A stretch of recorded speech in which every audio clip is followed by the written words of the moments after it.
Assalamu alaikum wa rahmatullahi ta'ala wa barakatu ya yan uwana, ina muku fatan barka da juma'a da fatan kuma kuna cikin koshin lafiya.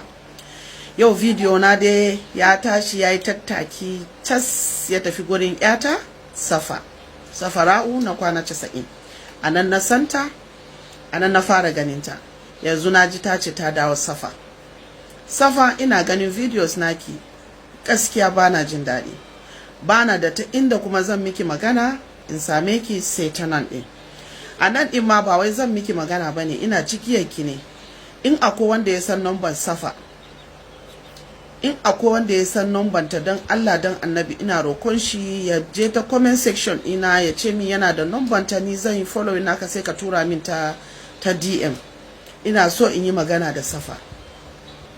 Idan iyayenki suna raye safa, ina roƙon su don Allah don annabi su saya da roƙon Allah da addu'a, Allah ya fidda ke a inda kike dinnan. Ku kuma wannan maza da kuke tare da ita, kuna da kanne, kuna da ƴaƴa.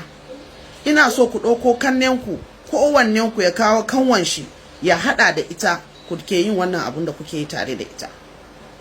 Bai kamata ku yi mata abun da take ba. Yarinya ce karama, ka ganta dai ka san har yanzu bata san ciwon kanta ba. Ni duk abun da zaki faɗa kai na koranki ya ɓaci safa, sai dai ki yi hakuri don ke ya ce a guna. Ba zan ji daɗi in ga ƴata tana abu haka in bari ba. Muna taya ki da addu'a. Idan iyayenki suna raye, to akwai bidiyon da naga kin yi, kin je wajen mahaifiyarki baki nuna mana mahaifinki ba. In yana raye, to don Allah don annabi a tashi batun safa. Uwarki kam na ganta a video, kin ce kin bata surprise visit, unexpected one. Ta rungume ki ta abun nan. Don Allah mahaifiyar safa, ki duba mata duniyanta, ki duba mata lahirarta. Ki sani kuma za mu mutu. Muna yi amma kar ya kai wancan level. Natan din ya wuce shekarunta, ta yi karami, bata san decision in kanta ba matukunna. Na san in ta ga video na ranta zai ɓace, amma ban fara mata faɗa ba tukunna. Ina neman number ta ne, in kuma Allah ya sa video nan ya kai gare ki, da kanki ki min DM. Safa ki min DM, ina so in yi magana da ke. Ina so yi magana da ke na tsakanin ya da mahaifiyarta. Lamarinki yana taɓa mutane da yawa a zuciya, ba sa iya su fito su yi magana ne. Wani yana gudun zagi, wani yana gudun hantara da sauransu. Amma duk mai son ka shi zai ce ka gyara.